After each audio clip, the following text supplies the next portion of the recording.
Meus irmãos, bom dia. Agora certo, né? Que Deus, nosso Pai Todo-Poderoso, possa nos abençoar neste sábado, abençoar os nossos esforços por estarmos aqui, tá? São poucos que vieram, né? Mas a gente tem que contar com todos aqueles que vieram, né? Como eu já disse, somos poucos encarnados, mas são muitos desencarnados que estão aí nos assistindo, em nome de Deus.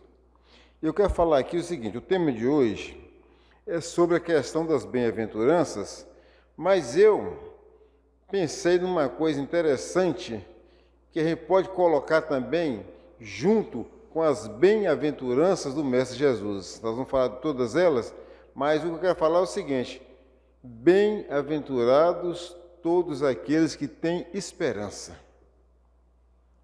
Entenderam, minha gente? Bem-aventurados todos os que têm esperança. Por que nós falamos assim? Olha bem, o momento que nós estamos vivendo é de uma gravidade ímpar, né? Essa pandemia que ainda não foi controlada, ela parece que vai diminuir aqui e acolá em algum mundo, em algum país mais desenvolvido que o nosso, mas daí a pouco ela, lá mesmo começa outra vez, essas variantes vão surgindo.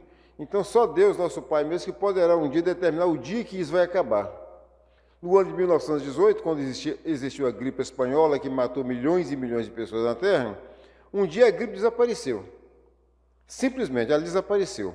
Ninguém sabe como e por quê, desapareceu. Não havia vacina, não havia nada.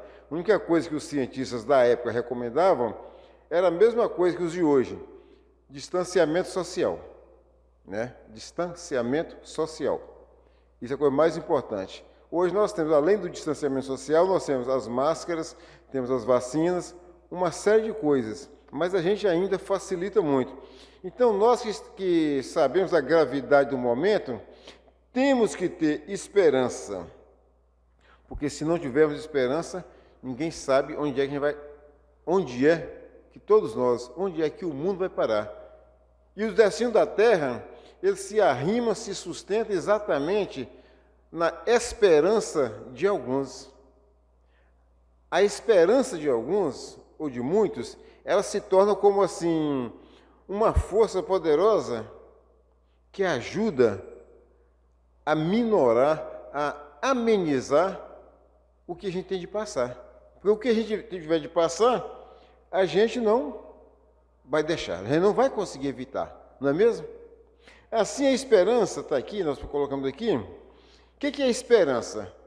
Quando eu falo assim, você tem esperança, você tem esperança, você tem esperança, o que é esperança?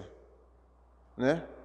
Olha, a esperança é uma disposição íntima do espírito que induz a esperar que uma coisa há de realizar ou suceder. Então, a esperança humana é direcionada no sentido de que esse flagelo mundial acabe de vez. Então, a esperança é que você quer que alguma coisa aconteça. Você tem dentro de si aquela força.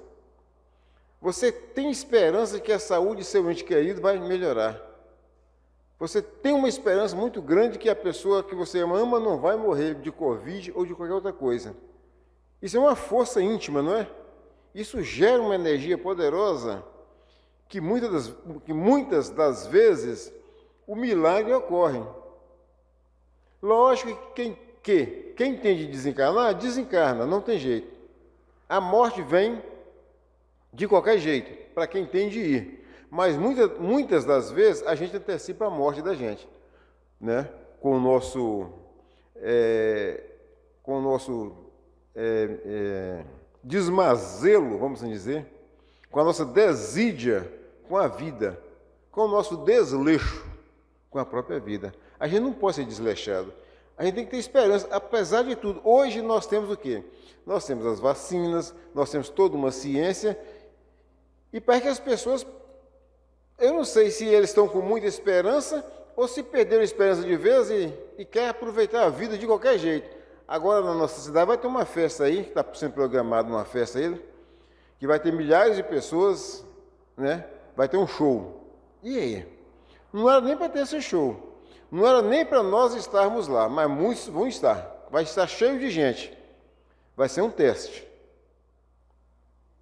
Quer dizer, a gente tem esperança que a pandemia passe, que a doença passa, que ela acaba, mas a gente também não colabora, a gente não contribui.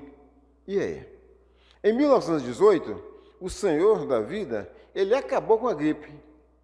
As mãos poderosas dele sobre o planeta, ele matou a gripe espanhola. Mas hoje ele nos mandou recursos e nós sabemos o que nós devemos fazer. Não é isso? Então está aqui assim, ó. O Allan Kardec explica aqui, ó.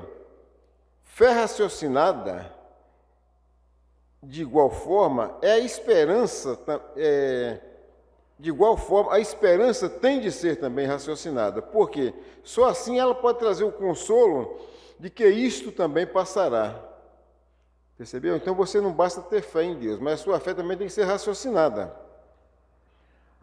Assim como a sua fé tem que ser raciocinada, a sua esperança também tem que ser raciocinada. Vamos imaginar uma pessoa que está numa doença terrível, que você está vendo que é questão de horas. Né? Então, por mais que você tenha esperança de que ele vai sobreviver, ele não vai sobreviver. Ele vai desencarnar, ele tem que desencarnar, está com quase 100 anos de idade. Então, essa aí é uma esperança não raciocinada. A esperança raciocinada, ela nos induz também a ter cuidado com a vida, a termos cuidado com a nossa própria vida, a termos o zelo necessário e não conduzir a vida dessa forma tão desleixada que a gente está vendo por aí, não é isso? Então, por exemplo, e a prova de que o que a gente tem de passar, a gente passa de qualquer jeito, eu sempre trago isso para cá, falando sobre Chico Xavier, uma certa feita, ele estava cheio de problemas, talvez depressão, tristeza, com saúde, ele pede ao Espírito Emmanuel para levar um recado dele a Maria Santíssima, ele falava Maria de Nazaré, pedindo a ela para ajudá-lo, que ele estava muito triste, muito flagelado. O Espírito Emmanuel, que era o guia de Chico Xavier, foi lá, daí um mês e pouco, ele chegou e falou assim, ô Chico, eu trouxe a resposta de Maria Santíssima para você. Aí correu lá, pegou o papel para escrever, né? Maria Santíssima mandou te avisar que isto também passará. O que vocês entendem disso, minha gente? Isto também passará. Ela não ia tirar dele aquele flagelo que eu estava vivendo, porque aquilo passaria e aquilo era necessário. Vocês estão entendendo a profundidade disso? Então, se eu tenho um drama pessoal, uma doença, qualquer coisa que seja, um filho problemático, uma mulher problemática, um esposo problemático, qualquer que seja o meu drama, falta de dinheiro, falta de perspectiva de vida, eu tenho que ter em mente o quê? Que isto também passará. Por que passará? Porque está sendo necessário. Percebeu? Ninguém sofre sem merecer. Ninguém. Tudo que nós sofremos é por merecimento. Então, em tudo, a gente tem que dar graças a Deus, graças ao nosso Pai. Porque é a forma que Ele tem de nos corrigir, de nos ensinar, de colocar a gente no caminho certo. Cristo, Deus, o Pai Criador, Ele não quer que o ímpio morra, já falamos isso. Ele quer que o ímpio se converta. Essa é que é a verdadeira realidade da vida. Tá bom? Então é isso aí. Então é preciso que essas exortações sejam verdadeiras em nosso coração. Quando a gente ouve falar sobre as bem-aventuranças, de nada aquilo vai nos servir se você não tem esperança de que tudo passará. E se não passar nada, você continuar a sua vida do berço ao túmulo sofrendo, é porque muito você deve, muito eu devo, não é assim? Isso já não é pacífico em nosso coração? Então nós não temos que ter preocupação exagerada com nada. Certo? Não tem necessidade dessa preocupação exagerada com as coisas. Temos que ter a necessidade, sim, de cuidados, de zelo com a vida, de seriedade, de retificar a sua vida, de retificar a sua caminhada. Essa deve ser uma preocupação exagerada. Tá? Isso sim. Tá? Então diz assim, o que ele falou assim? Preocupação exagerada nos tira confiança no poder divino. Então falas do tipo, paz do Senhor, Deus no controle. Tudo isso, a gente não fica falando com as pessoas, ô irmão, paz do Senhor. Ô irmão, Deus no controle. Tudo isso vira chavão. Viram palavras que caem no que a gente chama lugar comum. Eu chego para Gilma, paz do Senhor. Mas eu mesmo não tenho paz comigo. Então, aquilo é um bordão que caiu no lugar comum, se eu não tenho confiança no poder divino. Então, quando eu digo para vocês, paz do Senhor, minha gente, Deus está no controle de tudo. Se eu não tiver confiança nessas palavras, se isso aqui não estiver vivo dentro de mim, não vai afetar nenhum de vocês, entendeu? Então, nenhuma dessas exortações, ela é verdadeira.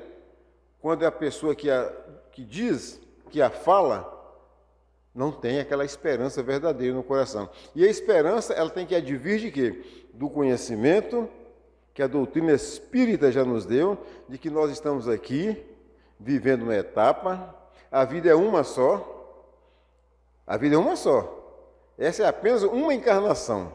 A vida é una. Nós já vivemos centenas de vidas antes e provavelmente vamos ter que viver centenas de vidas depois que passarmos dessa encarnação atual. Por quê? Porque há todo um progresso que a gente tem de adquirir. Progresso material, progresso intelectual, né? E progresso moral.